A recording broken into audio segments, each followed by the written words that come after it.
Neraka ini teman-teman sekalian disebutkan dalam hadis Bukhari bahwasanya neraka dan surga saling berbicara satu sama yang lain. Surga mengatakan, mengapa tidak masuk ke dalamku kecuali mayoritasnya orang-orang susah, miskin. Kemudian neraka mengatakan, mengapa tidak masuk ke dalamku kecuali orang-orang sombong, orang yang durhaka. Maka Allah pun menengahi di antara keduanya sambil mengatakan kepada surga, engkau adalah rahmatku yang denganmu aku membalas orang-orang yang patuh. Dan Allah berfirman kepada neraka, engkau adalah siksaku yang denganmu aku menghukum orang-orang yang membangkang. Jadi kalau surga tempat kenikmatan abadi, maka neraka tempat siksaan yang abadi. Allah subhanahu wa ta'ala, kita akan buka pembukaan kita untuk masalah neraka ini, memerintahkan kita untuk berlindung dari api neraka, baik dengan perbuatan, dengan ucapan, dengan sikap, ya. Di dalam Al-Quran surat Tahrim ayat 6 Allah berfirman, A'udzubillahi minasyaitonir rajim, Ya ayyuhalladzina amanu qu anfusakum wa ahlikum nara wa quduhan nasu wal hijarah 'alaiha malaikatun giladun shidadun la ya'sunallaha ma amara wa yaf'aluna ma yu'marun. Hai orang-orang yang beriman. Berarti orang selain beriman mungkin tidak tersentuh dengan ayat ini. Karena Allah memang mengajak orang yang sudah yakin tentang keberadaan Allah. Selamatkan dirimu, selamatkan keluargamu, istri, anak, ya, suami, orang tua, siapa saja, kerabatmu, orang-orang terdekatmu dari api neraka. Kenapa ya Allah kami harus selamatkan dari api neraka? Memang ada apa dengan neraka? Allah bilang, yang bahan bakarnya dari manusia dan batu. Kenapa manusia dan batu? Apa sebabnya di sini? Kenapa Allah sebutkan ini teman-teman? Selain memang Allah jadikan mereka sebagai pembakar atau batu bakarnya ya, atau kayu bakarnya api neraka. Kalau batu, kalau dibakar teman-teman sekalian, dia akan menyimpan panas itu. Sampai beberapa hari pun bisa menyimpan panas. Dan dia sangat efektif untuk digunakan, batu panas. Dan batu ini elemen yang bisa menyatu dengan udara. Kalau udaranya dingin dia akan dingin, kalau panas ya panas. Dan batu ini kalau sudah sampai pada puncak panas tertentu dia akan meletup-letup, meledak dan mengeluarkan serpian-serpian kecil. Begitu juga sama dengan manusia. Manusia itu kalau dijadikan dibakar, maka ada anggota tubuhnya yang mengeluarkan letupan-letupan. Kata ulama tafsir, Allah menyebutkan yang bahan bakar dari manusia dan batu, maksudnya kalian akan merasa ngeri melihat itu. Ini saja sudah siksaan. Belum kalau kita dikena dengan apinya. Allah mengatakan ditambah lagi penjaga-penjaganya. Malaikat-malaikat yang kasar, keras, tidak durhaka kepada Allah apa yang diperintahkan, dan selalu patuh dan melaksanakan apa yang dititahkan. Makna di sini kata ulama tafsir, kasar dan keras adalah tidak ada negosiasi. Allah bilang potong-potong, Allah bilang bakar-bakar, tidak ada lagi negosiasi sama para malaikat ini. Ini ayat menjelaskan tentang bahayanya api neraka. Di dalam ayat lain juga Allah Subhanahu wa taala mengingatkan kepada kita dalam surah Al-Furqan ayat 65 sampai 66. A'udzu billahi minasyaitonir rajim walladzina yaqulun rabbana shrif 'anna 'adzab jahannam inna 'adzabaha kana garama innaha sa'at mustaqarra wa muqama. Dan orang-orang yang selalu berkata dan berdoa, orang beriman selalu berdoa, ya Rabb kami, jauhkanlah kami, selamatkanlah kami dari azab neraka jahannam. Karena sungguhnya azabnya itu membuat kebinasaan yang kekal. Sungguh jahannam itu seburuk-buruk tempat menetap dan tempat kediaman. Kata ulama tafsir, kenapa Allah Subhanahu wa taala menyebutkan tempat atau seburuk-buruk tempat? Karena di neraka teman-teman tidak ada lagi kematian. Seseorang kalau disiksa, naudzubillah, dari awal dia masuk sampai entah berapa lama tidak pernah berhenti dan istirahat dari siksa. Kalau seandainya kita bicara penjara dunia, kalau ada orang di penjara di dunia ini, kemudian ada masa dia dihukum atau disiksa, dicambuk misalnya, maka kita tahu sama-sama tidak akan mungkin 24 jam. Karena yang menyambuknya pun pasti ada waktu letihnya. Di penjara bahkan ada waktu istirahat, ada waktu makan, ada waktu mandi. Walaupun tempatnya tidak senyaman kalau di rumah. Kalau neraka bukan seperti itu teman-teman sekalian. Jauh sekali perbedaannya. Neraka akan disiksa dan tidak akan pernah ada kematian. Bisa dibayangkan kalau seluruh daging kita terlepas dari tulang dan mata kita pun tercabut, tapi tidak mati. Kita rasakan sakitnya. Lalu Allah kembalikan lagi itu, diutuhkan lagi. Sampai Allahu a'lam berapa lama. Kalau 3 golongan, orang kafir, musyrik, dan orang munafik kekal abadi selamanya. Orang muslim, mukmin yang asi, bermaksiat tidak sempat taubat selama di dunia, maka akan disiksa sesuai dengan kadar dosanya. Itu pun Allahu a'lam berapa lama. Hanya Allah yang mengetahui berapa lama dia disiksa. Andai saja kita merenungi satu hari waktu akhirat sebagaimana Allah sebutkan dalam Al-Quran, A'udzu billahi minasyaitonir rajim, yauma inda rabbika ka'alfi sanatin mimma ta'uddun. Satu hari di sisi Allah di akhirat nanti sama dengan 1000 tahun waktu kalian di dunia. Andai saja kita na'udzubillah terjadwalkan atau seseorang terjadwalkan masuk neraka satu hari waktu akhirat, maka sama 1000 tahun disiksa non-stop 24 jam. Setengah hari saja 500 tahun. Maka ini waktu yang sangat luar biasa. Bagaimana dengan orang yang disiksa sekian ribu tahun waktu akhirat atau abadi selamanya. Dan ini semua teman-teman hanya karena tidak mau jadi orang baik. Saya sudah bilang tadi pagi dan saya ulangi kembali, orang yang beriman itu jadi orang baik. Karena disuruh jujur, amanah, tanggung jawab, ramah, dermawan, pahalanya besar masuk surga. Orang yang di neraka ini orang buruk. Karena buruk itu selalu yang menyebabkan masuk neraka dusta, ghibah, fitnah, mengambil hak orang lain, itu yang masuk neraka. Dan di dunia dia terhina, tidak ada yang suka, di akhirat pun tidak baik tempatnya. Penyiksaannya luar biasa. Di dalam surah An-Nisa, surah nomor 4 ayat 56, Allah menggambarkan tentang bagaimana keadaan mereka yang tidak mati itu. A'udzu billahi minasyaitonir rajim, kullama nadijat juluduhum baddalnahum juludan ghairaha liyadzuqul azab. Penghuni neraka itu setiap kali kulit mereka terbakar, daging mereka terbakar, kami ganti dengan kulit yang baru agar mereka merasakan rasa sakit yang baru. Kata para ulama tafsir dalam surah An-Nisa ayat 56 ini, mereka pada saat terbakar, rusak kulitnya, rusak dagingnya, ototnya, terbakar sebagian tulangnya, pedih sekali. Begitu Allah utuhkan lagi, juga pedih. Jadi dalam kondisi dia terbakar pedih, dalam kondisi Allah ciptakan kembali juga pedih. Dan mereka merintih kesakitan sebagaimana akan kita pelajari nanti. Juga disebutkan teman-teman sekalian dalam hadis yang sahih dari Abdullah bin Mas'ud radhiyallahu anhu, beliau berkata, Nabi SAW selalu mengajarkan kami doa ini sebagaimana mengajarkan kepada kami surah dari Al-Quran, dan dianjurkan sekali untuk dibaca sebelum salam dalam solat. Allahumma inni a'udzubika min azabi jahannam. Yang paling pertama, ya Allah lindungilah kami dari siksa neraka jahannam. Wa a'udzubika min azabil qabr, dan jauhkanlah kami dari siksa kubur. Wa a'udzubika min fitnatil masihid dajjal, dan selamatkanlah kami dari fitnahnya Masihid Dajjal. Wa a'udzubika min fitnatil mahya wal mamat, dan aku berlindung kepadamu dari fitnah kehidupan dan fitnah kematian. Ini disebutkan oleh Imam Muslim di jilid 5 halaman 89. Juga disebutkan dalam riwayat yang lain, Nabi SAW paling banyak membaca doa, Rabbana atina fid dunya hasanah wa fil akhirati hasanatan wa qina adzabannar. Ya Allah, berikanlah kami seluruh kebaikan dunia, berikanlah kami seluruh kebaikan akhirat, dan selamatkan kami dari api neraka. Hadis ini riwayat Bukhari di jilid 18 halaman 187.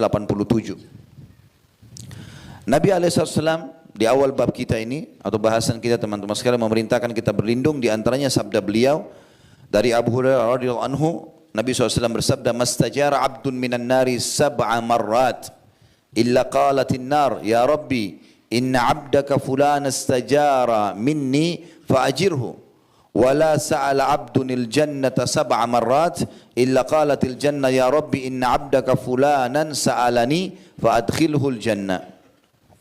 Tidaklah seorang hamba memohon perlindungan kepada Allah dari api neraka dalam sehari sebanyak 7 kali. Dia mengatakan, ya Allah selamatkan aku dari api neraka, ya Allah selamatkan aku dari api neraka 7 kali. Kecuali neraka akan merespon dan berkata, Ya Allah, wahai Rabb, hamba-Mu fulan meminta perlindungan dariku, maka lindungilah ia. Dan tidak ada seorang hamba pun yang memohon agar dimasukkan ke dalam surga 7 kali dalam sehari, melainkan surga akan berkata, wahai Rabb, hamba-Mu fulan telah memintaku, maka masukkanlah ia ke dalamku. Hadis ini sahih diriwayatkan oleh Al-Mundhiri dalam kitab At-Targhib At-Tarhib di jilid 6 halaman 229, dan ini sahih sesuai dengan syarat Bukhari Muslim.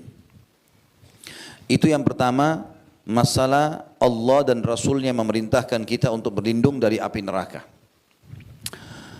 Allah Subhanahu wa taala mengancamkan dalam banyak ayat teman-teman tentang bahayanya neraka ini, dan setiap muslim harus merenungi dan mentadabburi ayat-ayat ini.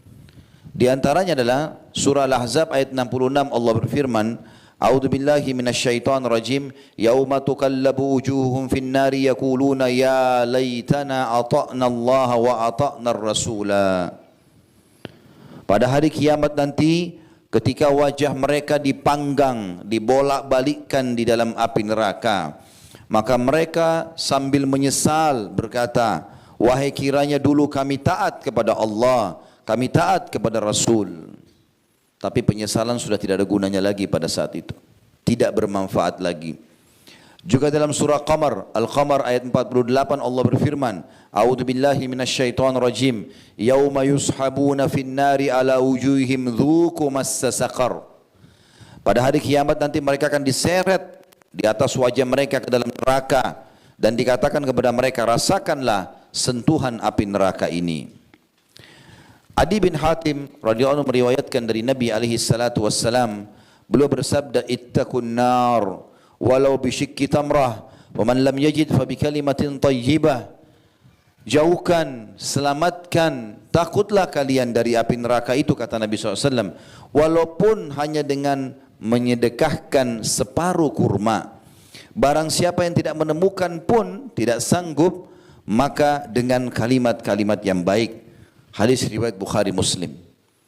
Jadi saking beratnya neraka itu, sampai Nabi SAW suruh kita selamatkan dirimu, selamatkan.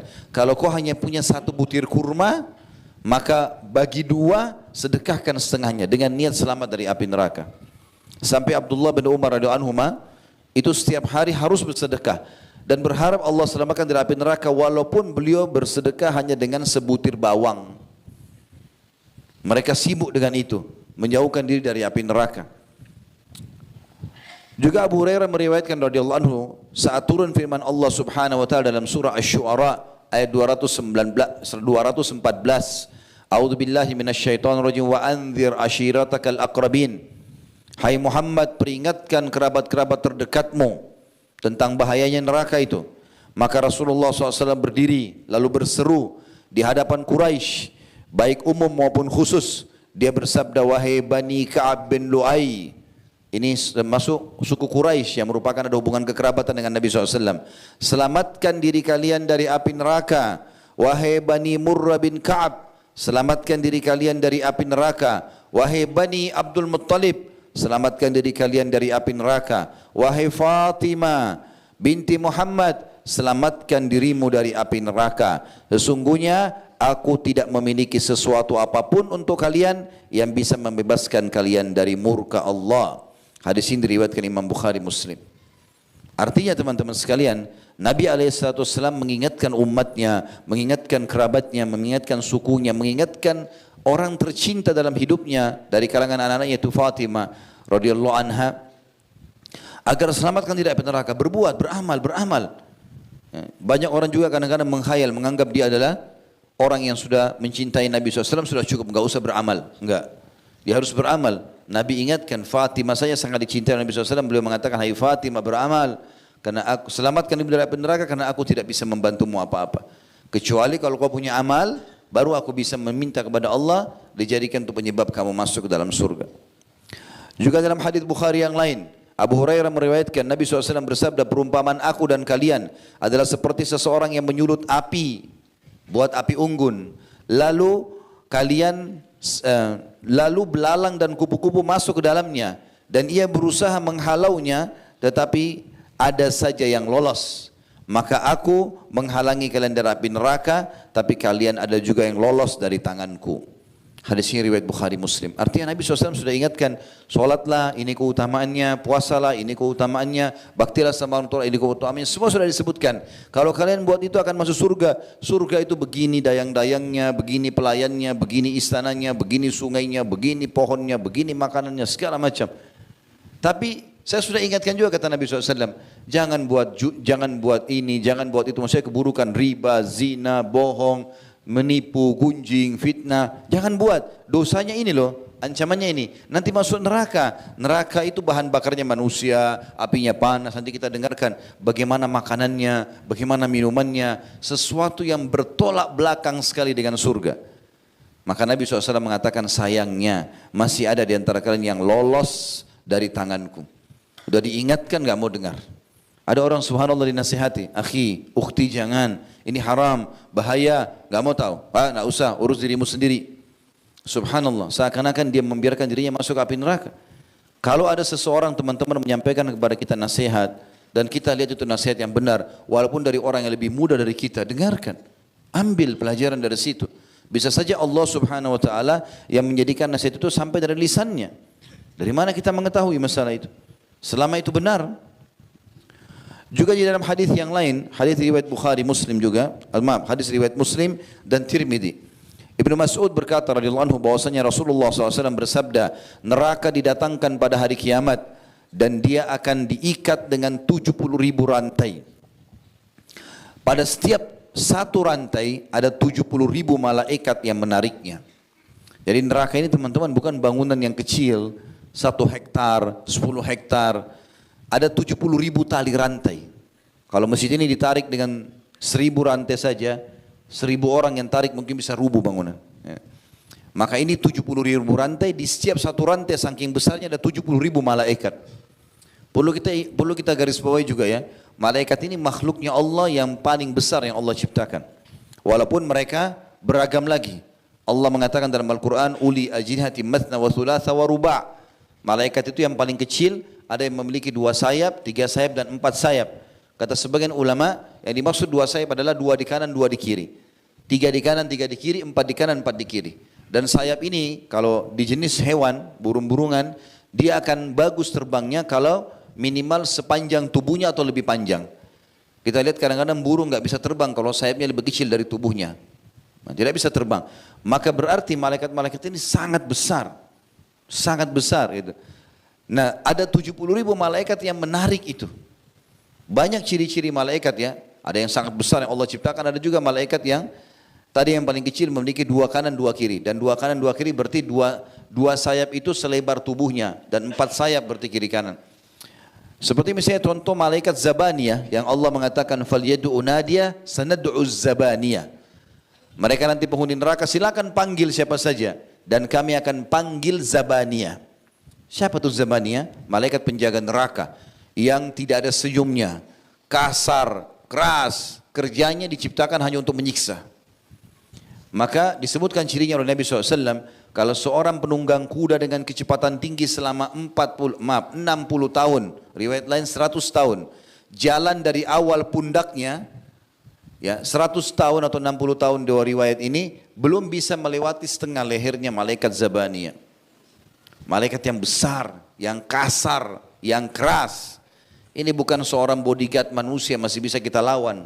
Tidak bisa sama sekali dilawan. Neraka memiliki 7 buah pintu dan di setiap pintu itu ada jenis siksaan tertentu. Allah sebutkan dalam surah Al-Hijr ayat 44. A'udzu billahi minasyaitonir rajim. Laha sab'atu abwabin likulli babin minhum juz'un maqsum. Neraka jahanam mempunyai 7 pintu. Setiap pintu telah ditetapkan untuk golongan tertentu dari mereka.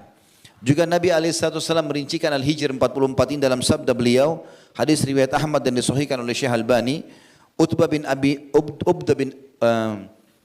bin Abdis Salam atau Sulami, Utbah bin Abd As-Sulami, ya, radhiyallahu anhu menceritakan, aku mendengarkan Nabi SAW bersabda, surga itu memiliki 8 buah pintu dan neraka memiliki 7 buah pintu. Neraka ini teman-teman sekalian adalah panasnya bukan panas yang biasa. Kira-kira saya mau tanya teman-teman, api yang kita pakai untuk di rumah kita, di rumah saja kita, panas nggak? Ya, kita ambil contoh misalnya, lilin saja. Nggak usah kita bicara kompor gas, mungkin agak kuat. Lilin, lilin kita bisa padamkan dengan jari kita kan? Baik, kalau kita biarkan lilin menyala dan kita letakkan ibu jari kita di atasnya, hitungan detik saja, panas nggak kira-kira? Kalau kita biarkan 1 menit teman-teman, mungkin luka bakar tangan kita. Dan itu sudah cukup membuat kita kesakitan selama 2 minggu, 3 minggu. Iya kalau nggak dioperasi, karena kulitnya terbakar. Bagaimana teman-teman sekalian kalau api itu membakar seluruh tubuh? Panas sekali. Itu baru api dunia. Kita dengarkan bagaimana panasnya api di akhirat nanti. Dan api dunia ini salah satu dari bagian api akhirat. Allah berfirman dalam surah Al-Baqarah ayat 24, A'udzu billahi minasyaitonir rajim. Fa in lam taf'alu wa lan taf'alu fattaqun nar allati waquduha an-nas wal hijarah uiddat lil kafirin. Jika kalian tidak mampu melakukannya, dan pasti kalian tidak akan mampu. Ya. Kalau misalnya orang-orang kafir, mereka tidak mau memang beriman, maka tidak akan pernah ada jalan menurut mereka. Maka takutlah kalian kepada api neraka yang bahan bakarnya manusia dan batu, yang disediakan untuk orang-orang kafir. Disebutkan dalam sebuah hadis yang merincikan masalah ini adalah sabda Nabi SAW yang mulia dalam hadis Bukhari Muslim. Narukum hadhihi allati yukidu banu Adam juz'un wahidun min 70 juz'an min nari jahannam. Ketahuilah kata Nabi SAW, api yang kalian pakai, yang dinyalakan oleh anak Adam itu hanya bagian 1 dari 70 bagian panasnya api neraka. Qalu wallahi in kanat lakafiyah. Kata para sahabat, wallahi ya Rasulullah, demi Allah, api dunia saja kalau dipakai bakar buat siksa kami, itu udah cukup. Maka kata Nabi SAW, qal innaha fuddilat alaiha bitis'atin wa sittina juz'a kulluhunna mithlu harriha. Ketahui nanti di akhirat Allah akan lipat gandakan 69 kali lipat lagi dari yang ada sekarang, ya, dan setiap bagian itu sama panasnya. Tadi saya baru kasih contoh teman-teman lilin. Tapi sebagian ulama mengatakan kalau mau tahu panasnya api neraka, jangan lihat api lilin. Tahu kalau mungkin yang tahu pabrik kaca ya, pabrik baja, biasa menggunakan api. Ya. Maka apinya itu saking panasnya, orang yang masuk harus pakai penahan untuk di wajahnya. Kalau enggak serpiannya itu panasnya bisa membakar. Ya. Maka itu yang dimaksudkan teman-teman sekalian, itu yang terpanas itu, itulah api bagian dunia, dan di akhirat masih ada 69 kali lipat dari itu. Semua ini hanya pembangkangan. Mau jadi orang jahat di dunia, sibuk ghibah orang, sibuk fitnah. Teman-teman sekalian, hiduplah menjadi orang yang mengurus diri sendiri. Jangan urus orang lain. Dosa itu ada 2. Ada dosa berhubungan dengan Allah Subhanahu wa taala, dan ini Allah punya sifat Maha Pengampun, Maha Penyayang. Kata Nabi SAW, buku-buku dosa akan dimaafkan oleh Allah kecuali 1 buku, yaitu hubungan seseorang dengan orang lain. Kalau sama Allah kita enggak sholat 20 tahun, taubat di tahun 21, Allah terima, selesai, maafkan. Kalau itu disuruh qadha, orang tidak keluarin zakat, lalu kemudian dia taubat, dia keluarin zakatnya. Orang yang punya utang Ramadan dia bayar. Tapi kalau sama manusia enggak bisa. Kata Nabi SAW, buku pelanggaran berhubungan dengan makhluk Allah tidak akan selesaikan sampai pemiliknya mengambil haknya. Haknya. Kalau berhubungan dengan manusia ada 3 dosa. Ada dosa yang berhubungan dengan masalah pengambilan materi, kayak mencuri misalnya, ngambil bendahnya dia. Ini cara taubatnya harus taubat kepada Allah, minta maaf sama dia dan kembalikan curian itu. Kalau tidak, dia akan tuntut hari kiamat. Yang kedua, perusakan citra, ghibah, fitnah, mencaci, ini harus minta maaf. Lalu kemudian memperbaiki nama dia. Yang ketiga adalah perusakan fisik, memukul, melukai badan.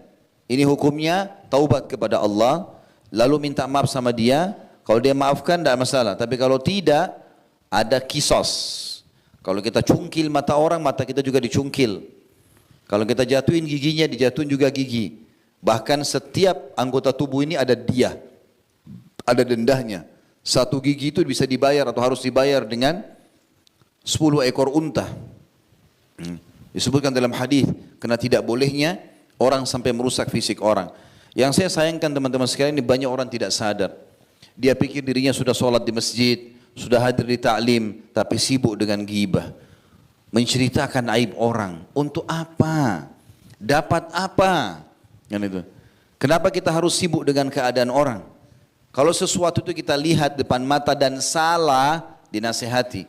Kalau benar didukung. Kalau kita tidak tahu, jangan dicari tahu. Tidak usah kita menanyakan, kamu dari mana, kamu mau kemana, bukan urusan kita. Kecuali kita dasarnya atasannya, orang tuanya, kalau enggak usah tanya. Kenapa kamu pakai baju itu? Kenapa kamu pakai sendal ini? Kenapa beli mobil merek itu? Kenapa kamu menikah sama fulan? Bukan urusan kita, urusan dia. Kecuali depan mata kita itu salah. Dalam agama baru kita nasihatin. Berapa banyak orang yang sibuk dengan keadaan ini? Ghibah itu teman-teman adalah sesuatu aib yang ada pada orang. Bahkan di Indonesia ini dijadikan sebagai berita, hot news. Ya. Tidak seru TV kalau tidak ada gosipnya. Ceritain aib orang. Ada yang lebih bodoh lagi, orang-orang tidak mengerti apa-apa, dia dengarin, dia sebarkan juga. Padahal ingat, cara taubatnya harus minta maaf. Bisa enggak antum ketemu sama orang itu? Ketemu saja, belum tentu dia maafkan. Belum tentu dia maafkan. Lalu untuk apa teman-teman sekalian? Makanya Nabi SAW ingatkan dalam hadis Bukhari Muslim, man kana yu'minu billahi wal yaumil akhir falyakul khairan aw liyasmut. Siapa yang mengaku beriman pada Allah hari akhir, dia mau masuk surga nanti di akhirat, dia hanya ucapkan yang baik. Kata ulama hadis, yang baik itu adalah zikrullah, baca Quran, berdoa, nasihat atau tanya kabar. Yang lain nanya-nanyain macam-macam tidak ada manfaatnya, tidak ada yang ditanya. Makanya Nabi SAW mengatakan juga dalam hadis lain, min husni islamil mar'i tarkuhu ma la ya'ni. Termasuk kesempurnaan Islam seseorang muslim adalah meninggalkan apa yang tidak bermanfaat bagi dia. Baik pertanyaan ataupun sikap atau perilaku. Di dalam hadis yang lain dari Abu Hurairah radhiyallahu anhu bahwasanya Nabi SAW bersabda, ketika Allah menciptakan surga, dia mengutus Jibril kepada surga lalu berfirman, lihatlah padanya dan apa yang aku sediakan bagi penghuninya. Lalu Jibril mendatangi dan melihatnya, berikut apa yang disediakan oleh Allah untuknya. Lalu kemudian ia kembali kepadanya dan mengatakan, demi keperkasaanmu tidak ada seorang pun dari hambamu mendengarnya saja, mendengar surga, kecuali pasti dia akan berusaha masuk ke dalamnya. Kemudian Allah memerintahkan supaya surga dikelilingi dengan hal-hal yang tidak disenangi. Bangun sholat malam, ya tidak boleh ini, tidak boleh itu. Lalu Allah memerintahkan kepada Jibril, kembalilah kepadanya. Lihat lagi sekarang surga itu. Apa yang aku sediakan bagi penghuninya di dalamnya. Lalu Jibril datang dan melihat, kemudian kembali lagi mengatakan, setelah melihat surga itu dikelilingi dengan makarih, hal-hal yang orang tidak suka. Lalu dia mengatakan, ya Allah, aku khawatir tidak ada seorang pun yang bisa lolos masuk ke dalamnya. Lalu Allah berfirman, pergilah ke neraka, lalu lihatlah kepadanya dan apa yang aku sediakan untuk penghuninya di dalamnya. Ternyata neraka bertumpukan satu sama yang lain, panas sekali, apinya menyambar sana sini. Dan akhirnya ia kembali lalu mengatakan, demi keperkasaanmu tidaklah seseorang mendengarkan lalu ia memasukinya. Pasti dia akan ketakutan. Lalu Allah Subhanahu wa taala memerintahkan agar neraka dikelilingi dengan syahwat, hawa nafsu, mengganggu orang dan segala macam perbuatan buruk. Lalu Allah menyuruh Jibril lagi kembali untuk melihat, kembalilah dan lihatlah neraka itu. Lalu kemudian dia kembali dan mengatakan, demi keperkasaanmu sungguh aku khawatir tidak ada seorang pun yang selamat darinya. Hadis ini riwayat Abu Daud. Saudaraku seiman, api itu kalau awal dibakar biasanya dia berwarna orange, ya. Kemudian bisa berpindah ke hijau, biru, ya. Tingkatan-tingkatannya ada. Kalau mulai panas sekali biasanya merah, agak gelap. Lebih panas lagi kalau sudah hitam, ya. Itu memang tahapan panasnya. Dan neraka jahanam itu hitam. Jadi bukan api merah seperti yang kita bayangkan, karena sudah terlalu panas. Disebutkan di dalam surah Ibrahim ayat 49 sampai 50. A'udzu billahi minasyaitonir rajim. Wa taral mujrimina yawma idzin muqarranina fil asfad sarabiluhum min qatirani wa taghsha wujuhahumun nar. Dan pada hari itu hai Muhammad, engkau akan melihat orang-orang yang berdosa bersama-sama diikat dengan belenggu. Ya, belenggu itu berarti bagian leher, bagian dua tangan dan dua kaki semuanya diikat. Pakaian mereka dari cairan aspal yang panas dan wajah mereka ditutup dengan api. Jadi api neraka jahanam itu sifatnya juga dalam surah Al-Humazah disebutkan innaha alaihim mu'sadah. Ya. Neraka jahanam itu terhadap mereka mu'sadah. Mu'sadah salah satu maknanya adalah multasiqah, melekat. Ya. Jadi kalau api itu disemprotkan ke kita, kemudian kita kena sedikit ya percikannya, lalu kemudian api itu tertarik lagi karena pakai senjata disemprot lalu ditarik, maka panasnya cuma sebentar. Tapi kalau di badan kita ada pelekatnya, lalu api itu disemprotkan lalu melekat di badan kita, kita berusaha padamkan nggak bisa, ini baru sempurna siksaannya. Allah sebutkan ciri neraka jahanam itu sudah panas, lalu Allah bilang innaha alaihim mu'sadah. Sesungguhnya itu meliputi mereka, melekat pada tubuh mereka, tidak berhenti apinya sampai Allah perintahkan. Terus kulitnya, urat-uratnya, ototnya sampai ke tulangnya. Padamnya kalau Allah suruh padam. Di dalam hadis yang merincikan masalah itu, hadis yang sahih diriwayatkan Tirmidzi, kata Nabi SAW, Abu Hurairah berkata, radhiyallahu anhu, neraka telah dinyalakan selama 1000 tahun sehingga menjadi merah. Lalu dinyalakan selama 1000 tahun lagi hingga menjadi putih. Lalu dinyalakan selama 1000 tahun lagi hingga menjadi hitam. Maka dia hitam seperti gelapnya malam. Abu Hurairah juga berkata radhiyallahu anhu dalam riwayat lain, apakah kalian menyangka neraka itu merah seperti api kalian? Sungguh ia lebih hitam daripada ter. Hadis ini sahih diriwayatkan oleh Imam Malik dalam kitab Muwatta'nya. Lalu juga Abu Musa al-Asy'ari radhiyallahu anhu mengatakan, Nabi SAW bersabda, ada 4 perkara yang masih tersisa dalam umatku dari perkara-perkara jahiliyah yang tidak bisa mereka tinggalkan. Yang pertama, bermegah-megahan dengan keturunan, selalu merasa bangga sukunya lebih baik daripada suku yang lain, kecuali orang yang Allah rahmati. Kalau dia sudah faham maka dia tidak akan berbangga-bangga dengan itu. Kemudian yang kedua, mencaci maki nasab, ya. Mencaci maki ayahnya orang, ibunya orang, kakeknya, sukunya. Yang ketiga, meminta hujan pada bintang, ya. Dan ini juga termasuk tathayyur, tidak boleh. Makanya pernah satu kali dalam hadis Bukhari, Nabi SAW tiba di subuh hari, lagi imami sholat subuh, lalu hujan lebat turun, lalu beliau mengatakan, sesungguhnya Allah berfirman kepadaku, telah tiba hamba-hambaku pagi ini dalam keadaan beriman dan ada yang kafir. Kalau yang mengatakan hujan ini turun karena izin Allah, maka dia beriman kepada Allah dan kufur kepada bintang-bintang. Dan yang mengatakan hujan ini turun karena bintang ini dan bintang itu, dia telah beriman pada bintang dan kufur kepada Allah. Tidak ada yang mengatur, menurunkan, ya, menghalang semua apapun di muka bumi dan alam semesta ini kecuali Allah. Kemudian yang keempat adalah wanita yang meratapi kematian, ya, niyahah, mukul-mukul badan, robek-robek baju, tarik rambut, ya, pada saat kematian. Jika tidak bertaubat sebelum mati semua ini pelaku-pelakunya, maka ia akan datang hari kiamat dengan memakai pakaian dari pelengking atau ter yang panas dan dari baju api yang menyala-nyala. Hadis ini riwayat Ahmad, At-Tabarani, Al-Hakim dan disahihkan oleh Syekh Albani. Di neraka teman-teman ada lembah-lembah, tempat penyiksaan. Lembah itu seperti cekungan yang ada di padang pasir. Dan di dalam setiap lembah ada siksaannya. Allah Subhanahu wa taala menyebutkan di dalam Al-Quran surah Maryam ayat 59, A'udzubillahi minasyaitonirrajim, fa khalafa min ba'dim khalfun adha'us salata wattaba'us syahawat fasawfa yalqauna ghayya. Lalu datanglah setelah mereka pengganti yang mengabaikan solat dan mengikuti keinginannya, maka mereka kelak akan tersesat. Abdullah bin Mas'ud menjelaskan tentang firman Allah, fasawfa yalqauna ghayya, mereka pasti akan sesat nantinya. Yakni yang dimaksud sebuah lembah di neraka jahanam yang sangat dalam dasarnya, sangat busuk baunya. Hadis ini disebutkan dalam tafsir Ibnu Katsir di jilid 3 halaman 128.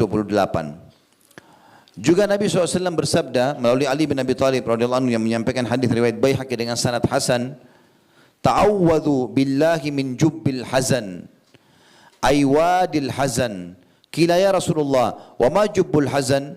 ay wadil hazan, qala wadin fi jahannam tata'awwadhu minhu jahannamu kulla yawmin 70 marrah a'addaha Allahu lil qurra'il mura'in. Berlindunglah kalian dari lembah neraka Jahannam yang bernama lembah Al-Hazan, lembah kesedihan. Lalu ditanyakan, ya Rasulullah, apa itu lembah kesedihan? Maka Nabi SAW bersabda, sebuah lembah di neraka Jahannam yang neraka Jahannam sendiri berlindung kepadanya 70 kali setiap harinya. Ia disediakan oleh Allah untuk para pembaca Al-Quran yang riya. Ya. Ini menandakan memang di neraka Jahannam ada, ya, ada lembah, ya, ada lembah. Neraka Jahannam juga sangat dalam, teman-teman sekalian. Disebutkan di dalam surah An-Nisa ayat 145, Allah berfirman, a'udzubillahi minasyaitonirrajim, innal munafiqina fid darkil asfali minan nar. Sesungguhnya orang-orang munafik yang pura-pura Islam, tapi mereka bukan muslim, pada tingkatan yang paling rendah dan paling bawah dari api neraka. Seperti apakah dalamnya neraka itu? Dikatakan paling rendah, berarti paling berat siksaannya. Karena semua kata ulama tafsir, dari tingkat pertama sampai tingkat sebelum terakhir, panasnya tersusun. Maka yang paling bawah adalah yang paling panas. Disebutkan bahwasanya Utbah bin Ghazwan berkhutbah radhiyallahu anhu di kota Basra. Pada saat beliau mengingatkan penduduk Basra yang banyak berkeluh kesah tentang kekurangan harta, padahal mereka sudah melimpah dan mereka sibuk dengan urusan dunianya, lupa akhiratnya, tinggalkan jihad, malas sholat berjamaah di masjid. Maka beliau khutbah lalu beliau mengatakan, ketahuilah telah sampai kepada kami bahwasanya batu dilemparkan dari pintu utama neraka, terus saja melayang selama 70 tahun dan belum mencapai dasarnya. Demi Allah, ia akan penuh, apakah kalian heran? Juga Hasan Basri rahimahullah mengatakan, Umar bin Khattab radhiyallahu anhu mengatakan, perbanyaklah mengingat neraka karena apinya sangat panas, dasarnya sangat dalam, dan alat pemukulnya terbuat dari besi. Hadis riwayat Tirmidzi dengan sanad hasan. Abu Hurairah juga meriwayatkan radhiyallahu anhu, kami tengah berada di sisi Nabi SAW, lalu kami mendengar suara gemuruh yang sangat keras seperti guntur yang menggelegar. Lalu kami bertanya, lalu Nabi SAW bertanya, tahukah kalian suara apa itu? Kami menjawab, Allah dan Rasulnya yang lebih tahu. Beliau menjawab, ini adalah batu yang dikirimkan Allah ke dalam neraka Jahannam sejak 70 tahun dan baru kali ini tiba di dasarnya. Hadis ini diriwayatkan oleh Imam Muslim. Jadi neraka, teman-teman, bukan bangunan yang kecil, 1 hektar, 5 hektar, 10 hektar, 100 hektar. Dalamnya 70 tahun. Artinya kalau kita dilempar saja melayang-layang 70 tahun baru sampai ke dasarnya. Ini pun kata ulama hadis, kalau yang dimaksud 70 tahun waktu dunia, kalau waktu akhirat itu berarti dikali 1000, gitu kan? Dan itu sangat dalam, siksaan yang tidak berhenti, dari sana sini jeritan-jeritan, ya. Di neraka Jahannam tidak cukup saja, teman-teman sekalian, seseorang itu dilempar lalu dibakar, tetapi supaya dia merasakan maksimal, maka dia akan dirantai, dibelenggu. Allah menyebutkan dalam surah Insan ayat 4, A'udzubillahi minasyaitonirrajim. Inna a'tadna lil kafirina salasila wa aglalan wa sa'ira. Sungguh kami telah menyediakan bagi orang-orang kafir rantai-rantai, belenggu-belenggu dan neraka yang menyala-nyala. Disebutkan dari hadis Nabi SAW, beliau mengatakan, sungguh kalau mata rantainya neraka itu, ya, mengisyaratkan seperti batok kepala manusia. Kata Nabi SAW, kalau satu mata rantai neraka seperti batok kepala manusia itu dilempar dari langit ke bumi sejauh perjalanan 500 tahun, niscaya sampai ke bumi sebelum malam. Jika ia dikirim dari pangkal rantai, niscaya berjalan selama 40 tahun, malam dan siang sebelum sampai ke dasarnya. Artinya rantai yang sangat besar dan akan melilit badan seseorang ahli neraka. Jadi tinggi orang ahli neraka itu akan kita kembali di akhirat seperti surga, 60 hasta ke langit, 60 siku, 30 meter tingginya. Penghuni surga, penghuni neraka awal dibangkitkan, tapi penghuni surga tetap dengan tinggi itu, nanti ahli neraka dibesarkan lagi, lebih besar daripada itu. Kemudian nanti mereka dikasih rantai 70 hasta. Jadi kata ulama, dililit dari kakinya, diputar rantai itu terus, tidak ada jarak diantaranya sampai ke kepala. 5 hasta itu dilebihkan di atas kepala, 5 hasta dilebihkan di kaki. Maka dia seperti makanan yang akan dipanggang, tidak bisa bergerak. Sehingga kalau kena api neraka, rantai tersebut akan menyala lalu membakar tubuhnya, serta api itu akan menembus sampai ke tulang-tulangnya. Dia tidak mati, hangus, belang, bolong badan-badannya, rusak organ tubuhnya. Kalau sudah rusak sama sekali, Allah ganti lagi dengan yang baru. Dan proses pengembalian supaya utuh itu juga sudah cukup untuk pedih. Kalau tadi pagi saya sempat jelaskan teman-teman, ahli surga makan dan minum bukan karena lapar dan bukan karena haus. Dan ini menyebabkan orang menikmati itu. Kita kalau lagi lapar, pengen makan apa saja, intinya lapar kita hilang. Sehingga kita sudah tidak menikmati makanan. Tapi kalau kita sudah kenyang, atau kita baru makan lalu orang tawarkan mau makan apa Pak, makan apa Bu, maka kita masih bisa milih, saya mau makan ini, saya tidak mau yang itu misalnya. Begitu juga minum, kalau kita lagi haus pesan, saya minta air es misalnya. Maka kalau kita lagi tidak haus, mau minum apa? Mau minum hangat, mau minum dingin, kita masih bisa milih dan kita bisa menikmatinya. Di surga orang makan dan minum bukan karena lapar, bukan karena haus, sehingga dia menikmati sekali. Tapi di neraka tidak, akan muncul setiap saat rasa lapar, rasa haus. Tapi perhatikan apa yang Allah kasih kepada mereka. Minumannya apa? Makanannya apa? Allah sebutkan dalam surah Ibrahim ayat 15 sampai 17 yang artinya dan mereka diberikan kemenangan. Dan mereka memohon diberikan kemenangan dan binasalah semua orang yang berlaku sewenang-wenang lagi keras kepala. Di hadapan mereka neraka jahanam dan dia diberi minuman dengan air nanah. Yang ditegukkan air nanah itu dan dia hampir tidak bisa menelannya, dan datanglah bahaya maut kepadanya dari segenap penjuru, tetapi dia tidak juga mati dan di hadapannya masih ada azab yang berat. Dari surah Ibrahim ayat 15-17 menjelaskan mereka akan diberikan minuman nanah. Orang-orang neraka ini karena luka semua badannya maka mengeluarkan darah dan nanah. Mereka menangis, mengeluarkan air mata, maka bercampurlah semua itu memenuhi tempat-tempat di neraka itu. Lalu Allah jadikan itu sebagai minuman dan makanan mereka. Di dalam surah Al-Kahfi ayat 29 juga yang artinya sungguhnya kami telah menyediakan neraka bagi orang-orang zalim yang gejolaknya mengepung mereka dan mereka meminta pertolongan, minta minum. Mereka akan diberi air seperti besi yang mendidih yang menghanguskan wajah mereka. Itulah minuman yang paling buruk dan tempat istirahat yang paling jelek. Hadis Nabi SAW menjelaskan masalah minuman ahli neraka disebutkan dalam hadis riwayat Tirmidzi dengan sanad hasan. Kata Nabi SAW, Innal hamima la yusabbu ala ru'usihim fayanfudul hamimu hatta yakhlusa ila jawfi fayaslitu ma fi jawfi hatta yamruqa min qadamaihi wa huwa as-sahru thumma yu'adu kama kan. Air panas benar-benar dituangkan di atas kepala mereka. Lalu air panas itu menembus hingga ke perutnya. Lalu memotong-motong segala sesuatu yang ada dalam perutnya hingga keluar dari kedua telapak kakinya dalam keadaan meleleh, kemudian dikembalikan seperti sedia kala. Artinya kalau mereka haus, mereka akan minta minuman, mau tidak mau. Dan tangan mereka diikat, kaki mereka diikat, mulut mereka terbuka. Maka apapun yang datang kepada mereka harus mereka minum. Apakah darah, apakah nanah, apakah air panas yang mendidih. Dan tadi dikatakan juga timah atau besi yang dilelehkan. Maka bergonta-ganti diberikan ini. Ini juga semua minum pun adalah siksaan.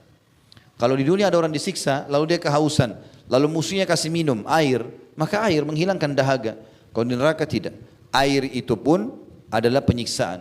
Itu saya sendiri penyiksaan juga. Juga disebutkan dalam hadis Asma binti Yazid radhiyallahu anha bahwasanya Nabi SAW bersabda, man syaribal khamr lam yardallahu anhu arba'ina laylah. Siapa yang meminum khamr maka Allah tidak ridho kepadanya 40 malam. Fa in mata mata kafira. Kalau dia mati dia bisa mendapatkan dosa kekafiran. Fa in ada kana haqqan 'ala Allah an yaskiyahu min tinatil khabal. Dan kalau dia masih hidup dan dia tetap kembali minum khamr setelah ada peringatan kepadanya, maka dia akan diminumkan minuman tinatul khabal. Qalat qila ya Rasulullah wa ma tinatul khabal. Asma binti Yazid berkata radhiyallahu anha, para sahabat bertanya, ya Rasulullah, apa itu tinatul khabal? Maka kata Nabi SAW, sadidu ahlin nar, nanahnya penghuni neraka. Itu adalah minumannya. Ya, itu adalah minumannya. Ya. Saya harap teman-teman bersabar karena panasnya udara. Ya. Saya bisa mengetahui itu, tapi insya Allah kipas sudah dinyalakan ini. Mungkin yang sebelah kanan saya bisa dikencangkan kalau memang bisa. Masih bisa dilanjutkan dengan panas begini? Alhamdulillah. Allah itu akan memberikan balasan pahala sesuai dengan kadar pengorbanan. Jadi ulama mengatakan kalau seandainya orang pergi sholat subuh di Amerika atau di Eropa di musim salju sampai mereka kedinginan 0 derajat, itu beda pahalanya dengan kalau kita di Indonesia yang pergi masjid tidak panas, tidak apa gitu. Sesuai dengan kadar juhud, kadar upaya. Orang kalau lagi tidak berzina karena tidak ada godaan, beda dengan orang kalau tinggalkan zina sementara godaan lagi bergejolak, pahalanya lebih besar. Jadi begitu juga di majelis ilmu. Kalau dingin-dingin sama panas-panas beda pahalanya. Ya. Mudah-mudahan ini ada tambahan pahala ya. Baik. Itu minuman ahli neraka tadi, naudzubillah. Sekarang kita masuk ke makanan ahli neraka. Disebutkan dalam surah Ad-Dukhan. Surah Dukhan ini ayat 43 sampai 46. A'udzubillahi minasyaitonir rajim. Inna syajarataz zakum ta'amul athim kalmuhli yagli fil butun kaghallil hamim. Yang artinya sungguh pohon zakum itu makanan bagi orang-orang yang banyak dosa, seperti cairan tembaga yang mendidih di dalam perut, seperti mendidihnya air yang sangat panas. Di dalam Al-Ghashiyah ayat 6 juga Allah mengatakan, A'udzubillahi minasyaitonir rajim, laisa lahum ta'amun illa min dhari'. Ahli neraka tidak akan makan kecuali dari pohon yang berduri. Kata Nabi SAW menggambarkan tentang masalah buah zakum ini yang merupakan makanan khasnya ahli neraka, naudzubillah. Beliau berkata dari Ibnu Abbas radhiyallahu anhuma, "Lau anna qatratan minaz zakumi qutirat fi darid dunya la afsadat ala ahli dunya ma'aishahum, fa kaifa biman yakunu ta'amuh atau ta'amah." Seandainya setetes saja buah zakum diambil lalu diteteskan di bumi ini, maka akan rusak semua kehidupan bumi ini. Setetes saja. Lalu kata Nabi SAW, bagaimana dengan orang yang itu menjadi makanannya? Maka buah zakum, buah yang pada saat orang lapar pengen sekali makan, mulutnya dibuka, tangannya terantai, kakinya terantai, harus dia makan. Maka masuklah buah zakum yang seperti ter tadi, ya seperti besi meleleh panas, kemudian masuk dan merusak seluruh tubuhnya, robek semuanya, hancur semuanya, meledak badannya, lalu diutuhkan kembali. Begitu seterusnya, siksaan demi siksaan datang. Penghuni neraka, teman-teman sekalian, tubuh mereka akan mengeras dan juga tampang mereka akan memburuk. Disebutkan dalam hadis riwayat Muslim dan Tirmidzi, Abu Hurairah berkata radhiyallahu anhu, Nabi SAW bersabda, gigi gerahamnya orang kafir di neraka seperti gunung Uhud. Gigi geraham, satu giginya saja seperti gunung Uhud, dan ketebalan kulitnya setebal perjalanan 3 hari. Kata ulama hadis, yang dimaksud di sini adalah Allah perbesar tubuh mereka. Karena makin besar tubuhnya, makin dia rasakan sakit. Contoh misal, ini contoh saja. Kalau seandainya kita seseorang di sini mau pengen pukul perutnya semut, mudah atau sulit? Sulit. Kenapa? Karena semutnya kecil. Tapi kalau kita mau pukul perutnya gajah, mudah. Bahkan kita bisa target sasarannya di titik mana bisa, karena besar. Maka penghuni neraka dibesarkan tubuh mereka berlipat-lipat ganda agar mereka mudah disiksa dari semua sisi tubuhnya.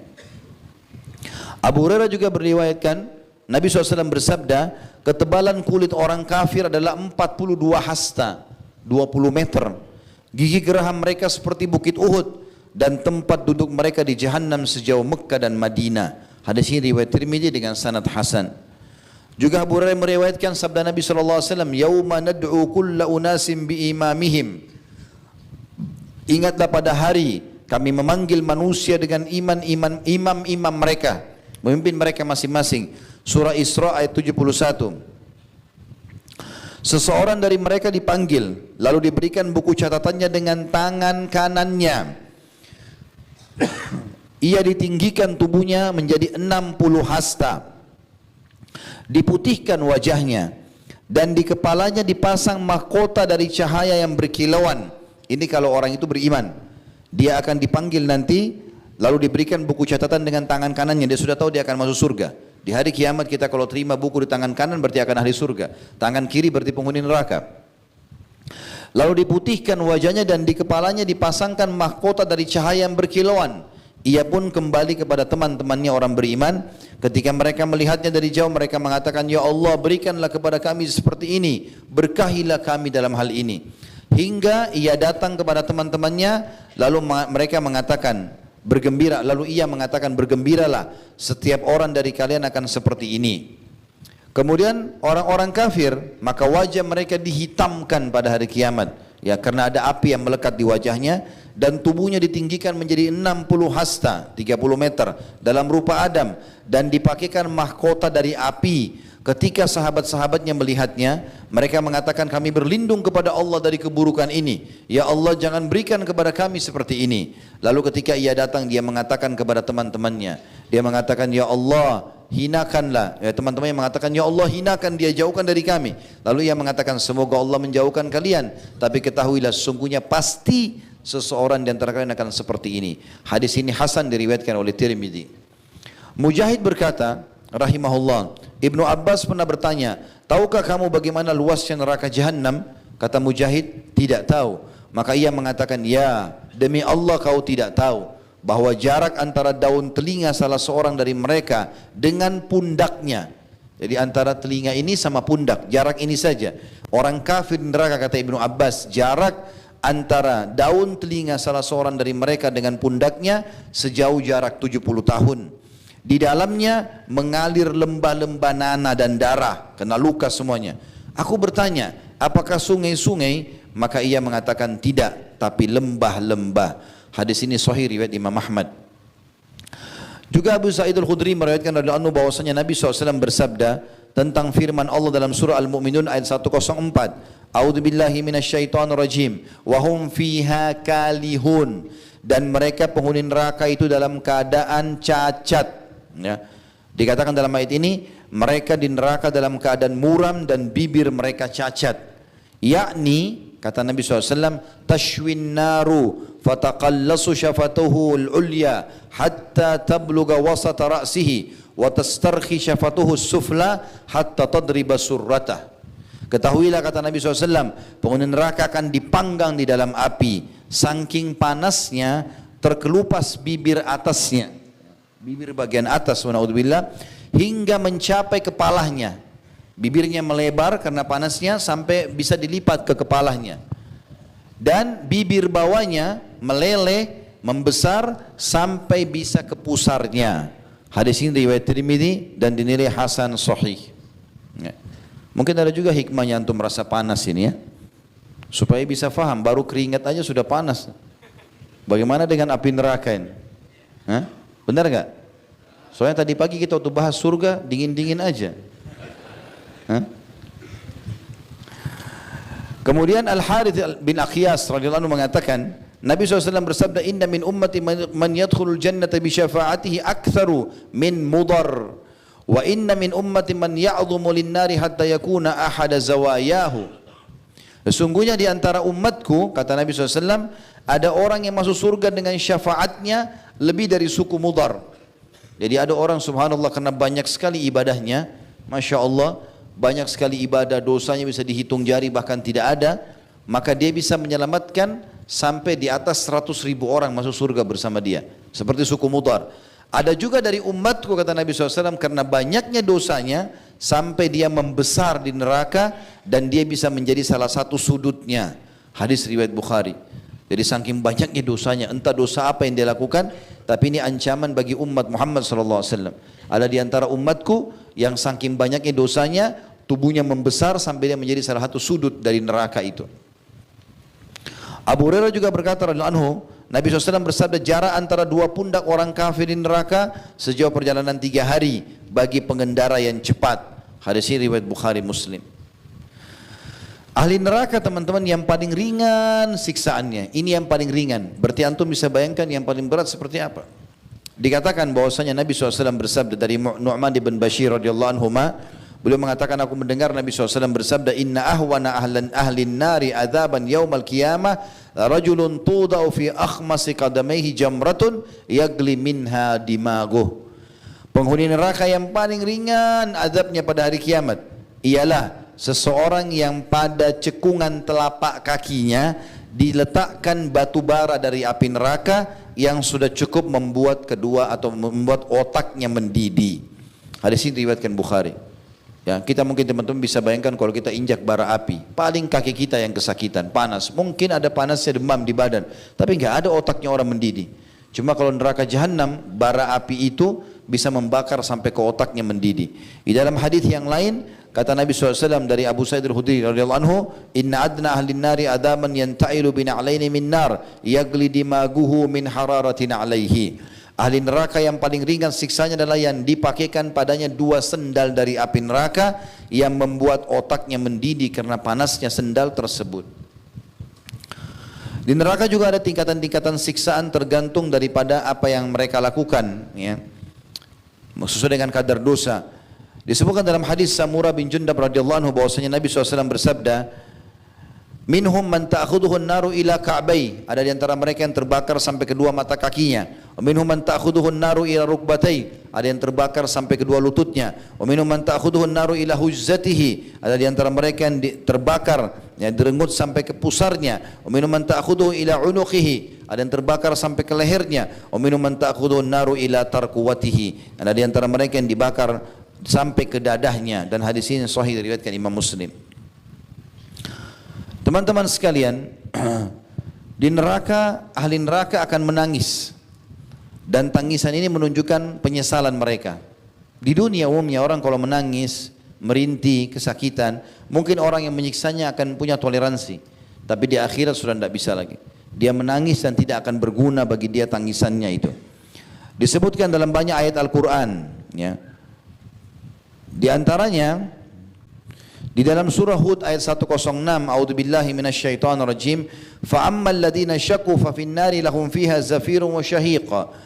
Maka adapun orang-orang yang sengsara maka tempatnya dalam neraka dan di sana mereka mengeluarkan dan menarik nafas dengan merintih. Jadi saking sakitnya, hembuskan nafas sakit, tarik nafas juga sakit.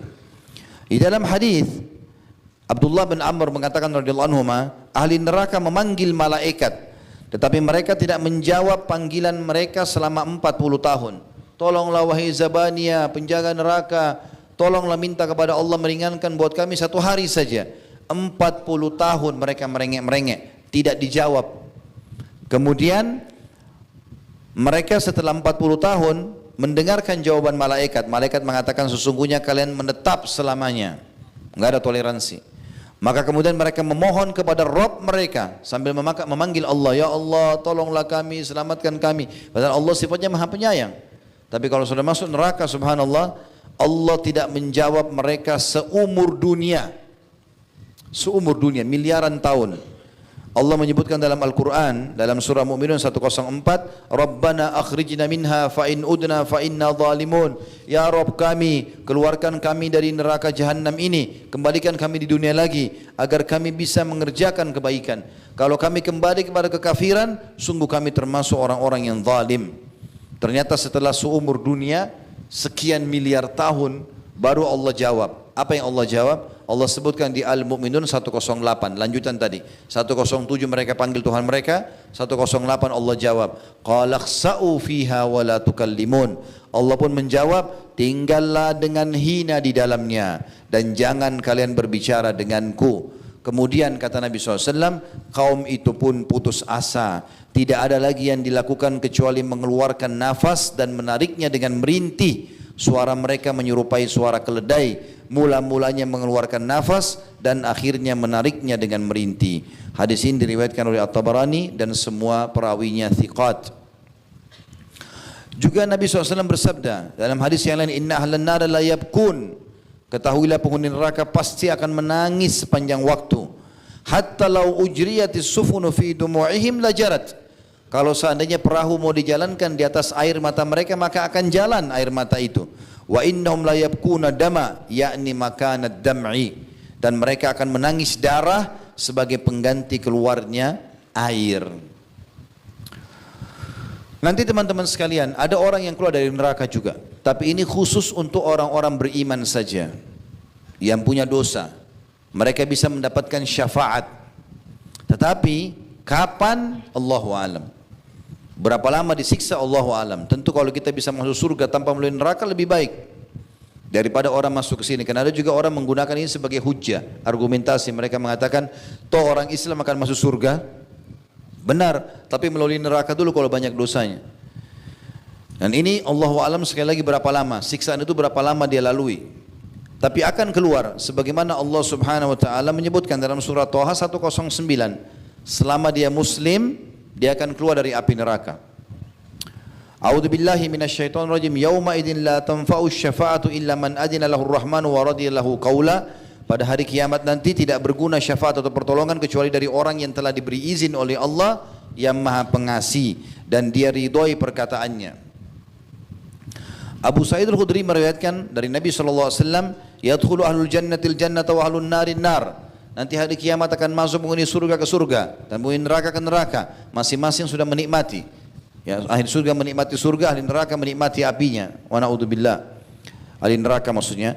Thumma yaqulu Allah azza wa jalla. Lalu Allah SWT berfirman, akhriju man kana fi qalbi mithqalu habbatin min khardalin min iman. Maka orang-orang beriman itu diperintahkan oleh Allah untuk memberikan pertolongan kepada orang yang mereka kenal dari neraka. Keluarkan siapapun yang dalam hatinya ada seperti biji sawi dari keimanan.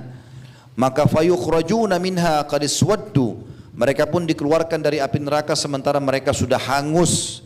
Fayulqauna fi nahri hayat.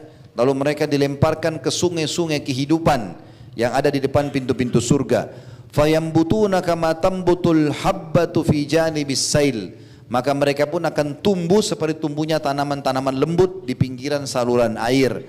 Alam tara annaha takhruju safra'a multawiyah. Bukankah kalian lihat pohon-pohon atau tanaman kecil yang muncul di saluran air berwarna kuning dan masih lembut? Begitulah keadaan mereka. Di dalam riwayat yang lain kata Nabi SAW, sayakhruju nasu minan nari kad ihtaraku wa kanu mithlal humam. Thumma la yazalu ahlul jannati yarushuna alaihim al-ma' hatta yambutuna nabatal guthai fis sail. Orang-orang akan dikeluarkan sebagian dari neraka yang memang masih punya keimanan tapi mereka dosanya dominan dalam keadaan telah terbakar dan mereka sudah menjadi lahar, mereka sudah jadi cair gitu.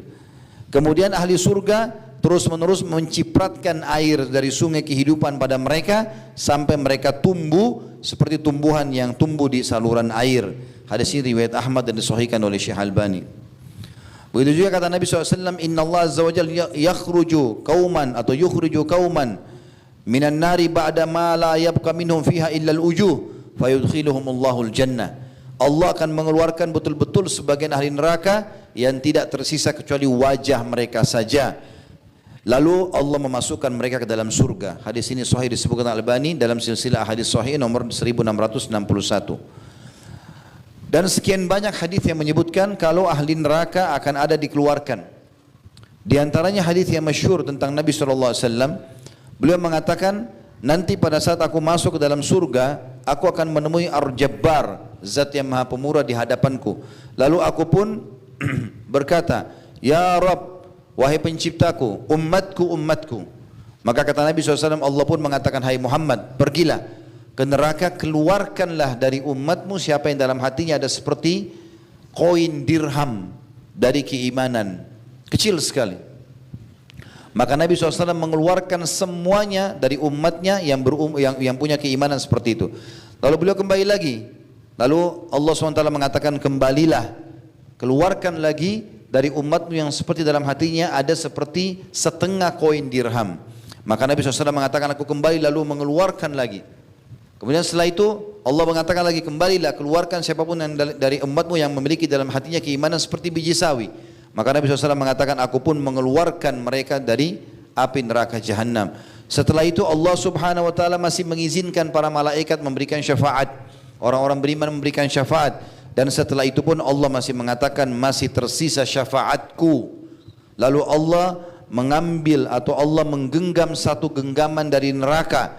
Lalu mengeluarkan banyak orang-orang yang telah terbakar. Lalu mereka dilemparkan di sebuah sungai di mulut surga yang disebut dengan air kehidupan. Lalu mereka tumbuh di kedua tepi sungai itu seperti tanaman kecil tumbuh di aliran air. Yang kalau kalian lihat di sisi batu atau di sisi pohon, bagian yang terkena cahaya sinar matahari berwarna hijau dan bagian yang tidak terkena sinar matahari berwarna putih.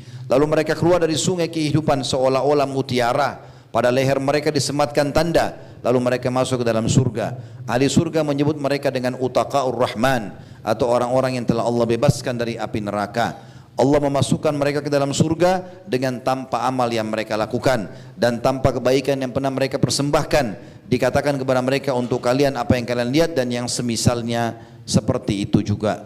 Hadis ini riwayat Bukhari, Muslim. Juga Nabi SAW mengatakan ini berita gembira bagi orang yang sudah mengucapkan syahadat saja, yang penting pernah Islam. Makanya Allah bilang dalam Al-Quran, wala tamutunna illa wa antum muslimun. Kata kuncinya jangan meninggal kecuali dalam keadaan Islam.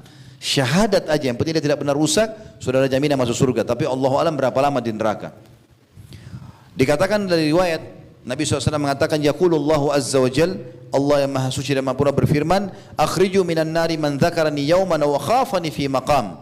Keluarkan dari api neraka, kata Allah, siapapun yang pernah mengingatku pada suatu hari atau takut kepadaku di suatu tempat. Artinya akan dikeluarkan semuanya, ya, siapapun yang Allah inginkan dari api neraka itu. Dalam riwayat lain kata Nabi SAW, yakhruju minan nari arba'ah. Allah akan mengeluarkan dari api neraka 4 orang. Fayu'raduna 'ala Allah azza wa jalla fayaltafitu ahaduhum fayaqul ay rabbi kuntu arjuka id akhrajtani minha alla tu'idani fiha fayunjiyahu Allah minha. Maka dua orangnya di dalam riwayat lain disebutkan, ini menguatkan riwayat ini, dua orangnya Allah Subhanahu wa taala mengatakan, loncatlah ke dalam api neraka itu. Maka dua-duanya loncat ke api neraka karena perintah Allah, ya. Maaf, begini riwayatnya. Kata Nabi SAW, Allah berfirman, Allah akan mengeluarkan 4 orang dari api neraka. Kemudian Allah pun bertanya, ya, kepada mereka, gitu, apa yang kalian minta?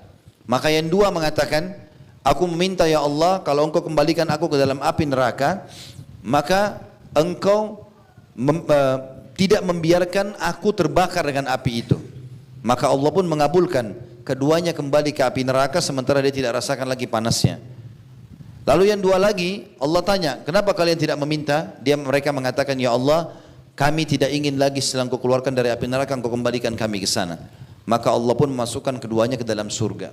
Oleh karena itu ulama mengatakan, teman-teman sekalian, harusnya kita faham kalau Allah Subhanahu wa taala itu memberikan sesuai dengan kadar permintaan kita. Minta yang terbaik, jangan minta selalu membatasi. Sampai hal-hal yang tidak baik pun, misalnya satu kesusahan atau apa, jangan diminta. Kata Nabi SAW, jangan kalian meminta kematian, jangan minta mati. Ya, kalau sudah sakit parah, bangkrut usaha, stres berat, jangan minta kematian. Kata Nabi SAW, jangan berharap mati. Tapi kalau kalian betul-betul sudah tidak tahan, bilang, ya Allah, hidupkan aku kalau kehidupan lebih baik bagi aku. Dan ya Allah, matikan aku kalau kematian lebih baik bagi aku. Ini selalu Islam ajarkan itu, ya. Waktu Nabi SAW mau pergi ke Khaybar, mau berperang, teman-teman sekalian, sudah jelas-jelas mau berperang depan mata. Dan Nabi sudah janjikan kemenangan. Lalu sahabat berteriak, Allahu Akbar, Allahu Akbar. Orang Yahudi ketakutan dengar takbir itu. Apa kata Nabi SAW?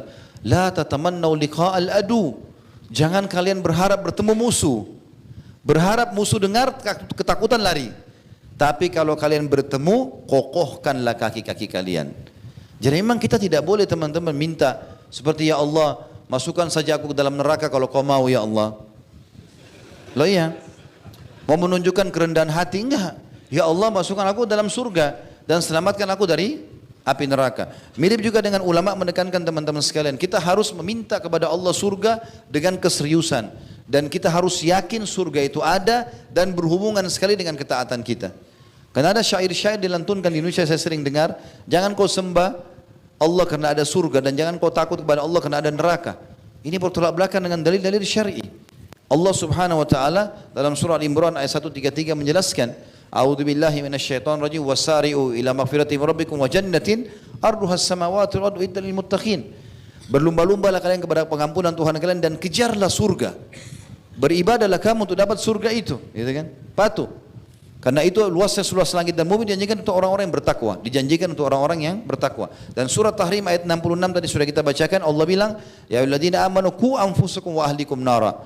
Hai orang beriman, selamatkan dirimu, takutlah kau dari api neraka dan juga keluargamu.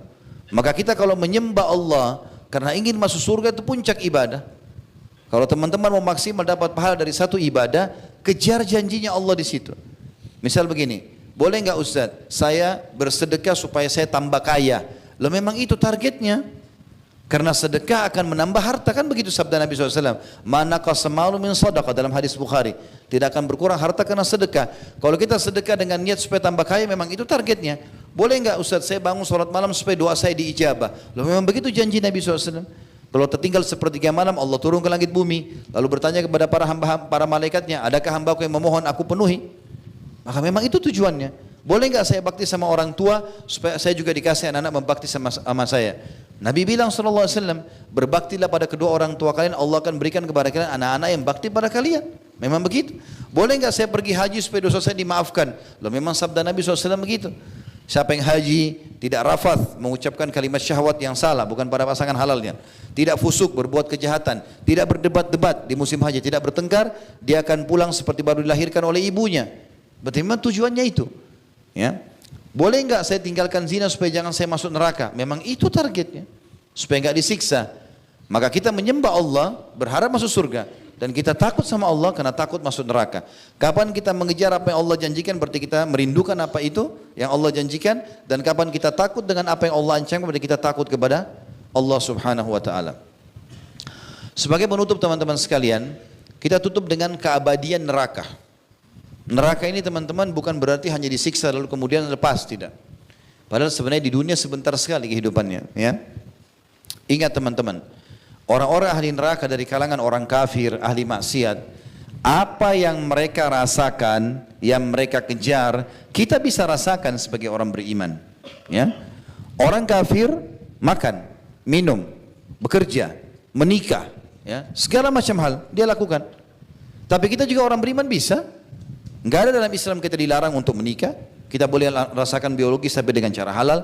Kita boleh punya anak, kita boleh punya pendapatan, kita boleh punya nama baik, kita punya rumah besar, silahkan. Berarti apa yang orang kafir kejar, kita juga bisa dapatkan itu sebagai orang beriman. Tetapi kita punya tolok ukur halal. Selama halal silahkan. Saya diberitahukan informasi dari teman-teman di Jepang itu hari. Kalau mereka pernah bertemu dengan orang-orang Jepang penyembah matahari. Kalau mereka masuk supermarket teman-teman sekalian, mereka temukan ada makanan kaleng itu ada label halalnya, orang Jepang sendiri beli. Pernah ditanya sama orang-orang muslim di sana, kenapa anda beli ini? Dia bilang kalau ada label ini berarti lebih terjamin kualitasnya. Mereka sendiri tahu halal itu bagus. Orang Islam dilarang makan kecuali halal dan thayyib. Halal yang Allah bolehkan dan thayyib berkualitas. Ayam halal, tapi kalau sudah rusak tidak thayyib lagi, jadi haram, nggak boleh. Ya. Maka kita ini teman-teman sekalian sebagai orang beriman nyaman sekali kok. Karena semua yang diperlukan di dunia, makan, minum, biologis, punya rumah, punya pekerjaan, punya harta banyak, silahkan. Tapi konsepnya halal. Islam tidak larang itu. Orang kafir juga rasakan itu, tapi mereka tidak kenal namanya halal haram. Semuanya boleh bagi mereka. Di akhirat kita dapat surga yang abadi, di akhirat mereka dapat neraka yang abadi. Yang mana antum pilih? Kenapa masih banyak generasi muda muslim yang jadikan orang kafir sebagai idolanya? Untuk apa? Apa yang didapatkan dari mereka? Kehidupannya sama sekali jauh dari agama. Kita tutup teman-teman sekalian dengan keabadian api neraka. Disebutkan dari hadits Ibnu Umar radhiyallahu anhu bahwasanya Nabi SAW bersabda, "Idza sara ahlul jannati ilal jannah wa sara ahlun nari ilan nar." Kalau penghuni surga sudah ke surga dan penghuni neraka sudah ke neraka. Dikatakan utiya bil maut, didatangkanlah kematian. Hatta yuj'al bainal jannati wan nar thumma yuzbah. Lalu didatangkan di antara surga dan neraka. Lalu kemudian disembelihlah kematian itu. Dalam riwayat lain dikatakan, riwayat sahih juga ini sama-sama riwayat Imam Muslim, kata Nabi SAW, nanti akan malaikat memanggil seluruh penghuni surga sambil berkata, wahai penghuni surga. Dan mereka semua mendengar suara malaikat itu. Lalu mereka semua mengarahkan mata mereka ke satu arah di mana mereka bisa melihat. Maka dipanggil penghuni neraka, wahai penghuni neraka. Maka mereka pun akhirnya balik ke sana dan mereka khawatir mungkin ada tambahan siksaan. Lalu mereka melihat ke arah suara itu. Lalu kemudian malaikat itu mengatakan atau didatangkan di sebelahnya seekor domba, diperumpamakan seekor domba didatangkan. Lalu kemudian malaikat mengatakan, apakah kalian kenal ini? Mereka serentak mengatakan, ya kami kenal itu, ya kami kenal itu. Itu adalah maut, kematian, diperumpamakan seperti domba. Maka malaikat itu pun menyembelih domba tadi. Setelah disembelih, maka berkatalah malaikat tadi, ya ahlal jannah la maut, wa ya ahlan nar la maut. Wahai penghuni surga, mulai hari ini enggak ada lagi mati. Wahai penghuni neraka, mulai hari ini enggak ada lagi mati. Fayazdadu ahlul jannati farha ila farahihim, maka ahli surga bertambah gembira, wa yazdadu ahli nari huznan ila huznihim, dan ahli neraka akhirnya menambah atau bertambah menjadi sedih di atas kesedihan mereka. Saya ingin menambahkan 1 menit saja teman-teman sekalian. Ada juga disebutkan oleh sebagian ulama, tentu semua perlakuan-perlakuan buruk ya, dosa-dosa terutama dosa besar, durhaka sama orang tua, apalagi syirik, membunuh, berzina, riba. Kalau orang tidak bertaubat ini bisa masuk ke neraka dia. Tetapi ada dosa teman-teman, atau dosa-dosa ini kalau kita lakukan, semua dosa-dosa besar pun kalau kita lakukan, masih ada kemungkinan Allah maafkan di hari kiamat di timbangan amal. Dikatakan oleh Nabi SAW, tahta masyiatillah, kecuali syirik. Apa itu syirik? Menyekutukan Allah, ya, mempartnerkan Allah dengan makhluk. Bagaimana menggambarkan ini? Orang-orang Mekah dulu, Quraisy, Abu Jahal, Abu Lahab, itu terkenal dengan orang-orang musyrik. Ya. Kenapa mereka musyrik? Apa maksudnya? Apa bedanya sama kafir nih? Ada beda ya? Musyrik itu orang beriman kepada Allah. Karena dulu Abu Jahal, Abu Lahab yakin Ka'bah itu rumahnya Allah. Mereka yakin itu. Makanya mereka menjaga Ka'bah. Mereka memuliakan Ka'bah. Mereka tahu haji itu adalah ibadah, ajarannya Nabi Ibrahim alaihissalam. Cuma mereka berbuat syirik. Apa syiriknya? Didatangkan patung, lalu mereka anggap patung ini perantara antara mereka sama Allah. Jadi mereka minta dulu sama patung, baru minta sama Allah. Gara-gara itu dicap syirik. Dan gara-gara itu Nabi SAW diutus oleh Allah Subhanahu Wa Taala. Hati-hati dengan syirik ini. Banyak contoh-contohnya. Makanya untuk pembebasan kota Mekah, yang paling pertama Nabi SAW lakukan, beliau tawaf, kumpulkan semua orang Quraisy, ya. Kemudian beliau mengelilingi patung-patung tersebut lalu memukul dengan tongkat-tongkatnya.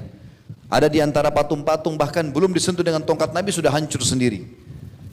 360 patung di dekat Ka'bah. Terakhir patung Hubal, patung yang paling besar. Itu patung Hubal teman-teman dulu di Mekah, cirinya diikat sama rantai dari atas sampai bawah. Patungnya besar, patung gak bisa bergerak, gak bisa apa. Tapi mereka buat begitu.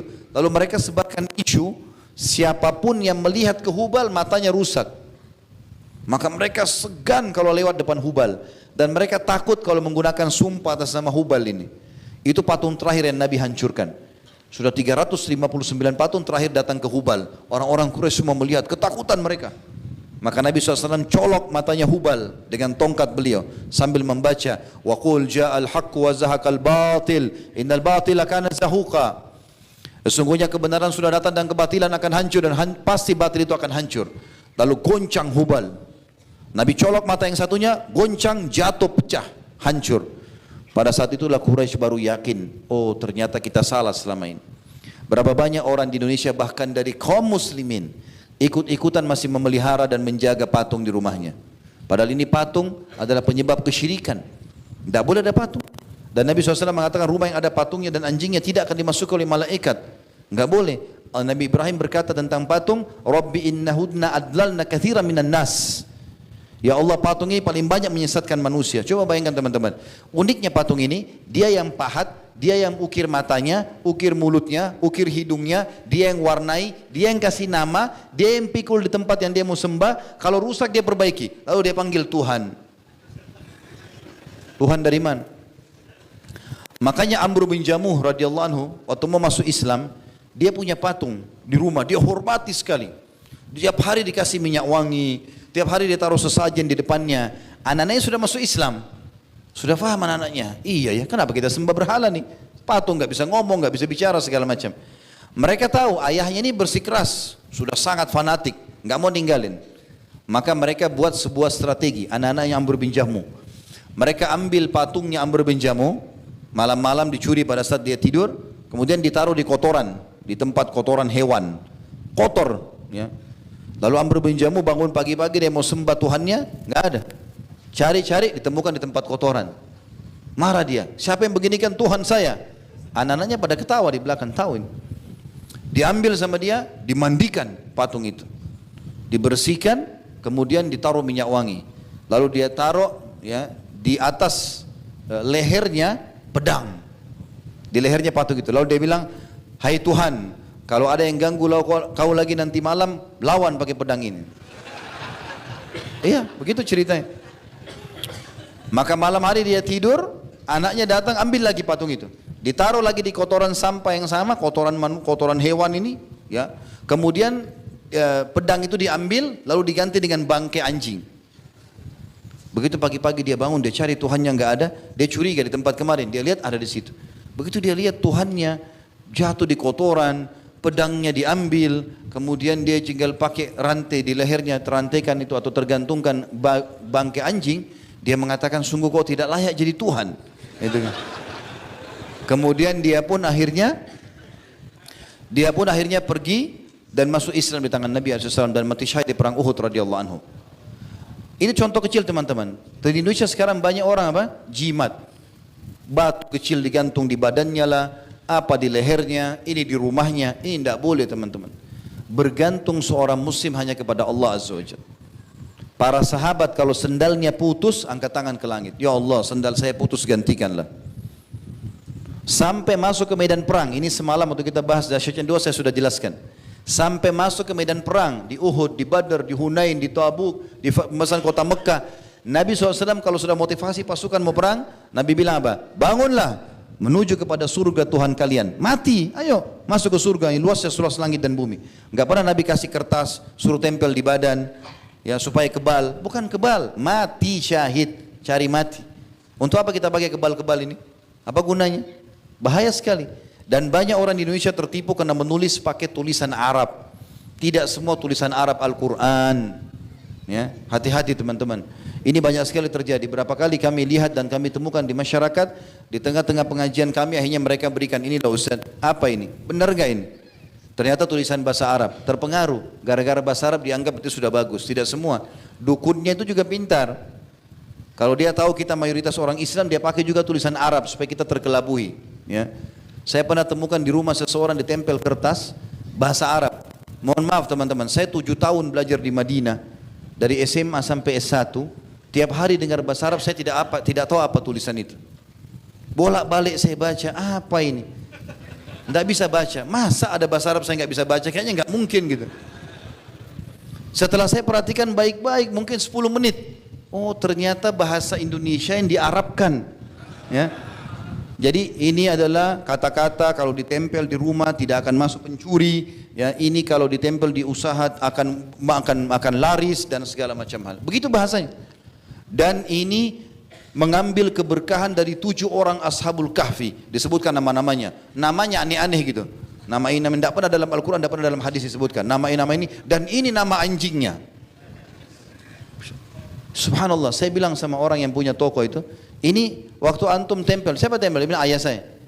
Saya tanya, semenjak ditempel, pernah gak ada pegawai mencuri? Banyak yang mencuri. Banyak yang mencuri. Tertipu dengan itu. Jangan teman-teman pakai begini. Mau usaha laris gampang, mudah. Modalnya halal, sistemnya halal, ya. Kemudian juga produknya halal, demi Allah laku. Sahabat Nabi sudah praktekin itu, jadi kaya raya. Saya juga terjun di bidang bisnis. 3 resepnya, modalnya halal, jangan dari uang riba, jadi penipuan dan segala macam. Yang kedua sistemnya halal, jangan ada zaliman, jangan ada gharar, jangan ada sistem yang diharamkan. Dan produknya halal, laku, nggak ada masalah. Nggak usah pakai tempel-tempel ini, panggil jin, panggil segala macam. Kita nggak usah lintas alam, ya. Itu panggil jin, lintas alam, nggak perlu.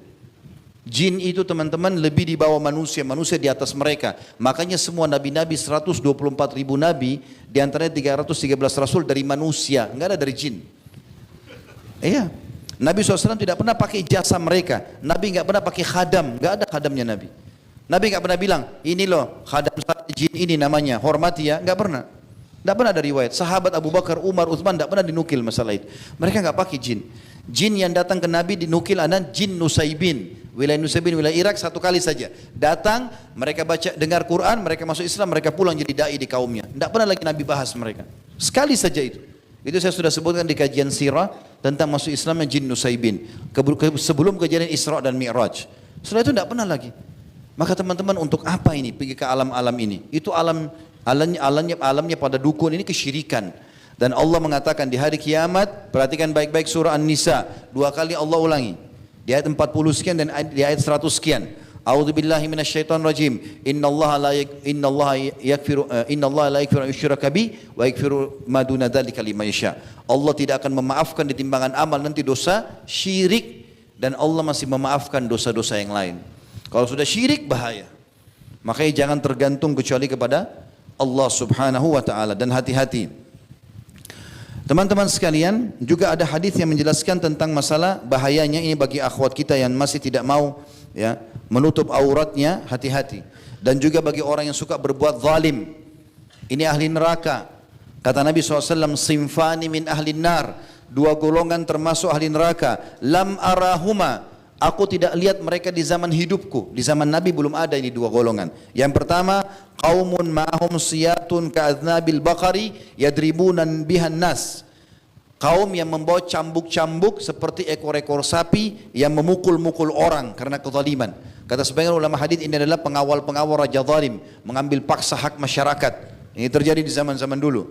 Yang kedua, ini bagi muslimah, ingatkan baik-baik, laki-laki di sini yang masih punya ibu tidak tutup aurat, saudarinya, anaknya, istrinya. Kata Nabi SAW, wa nisaun kasiyatun ariyatun mumilatun mailatun ru'usuhunna ka'asnimatil bukhtil ma'ilah la yadkhulnal jannata wa la yajidna rihaha wa inna riha la tujadu min masirati kada wa kada.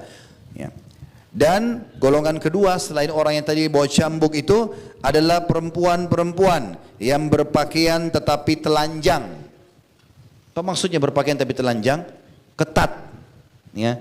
Karena wanita-wanita yang pakai baju ketat, celana ketat, baju kaos ketat, ini sama saja tidak pakai baju, ya kan? Karena orang tahu lengkukan badannya, bedanya cuma di warna. Pakai baju misalnya baju warna putih atau biru, ya itu warnanya. Tidak pakai baju ya warna lain kulitnya.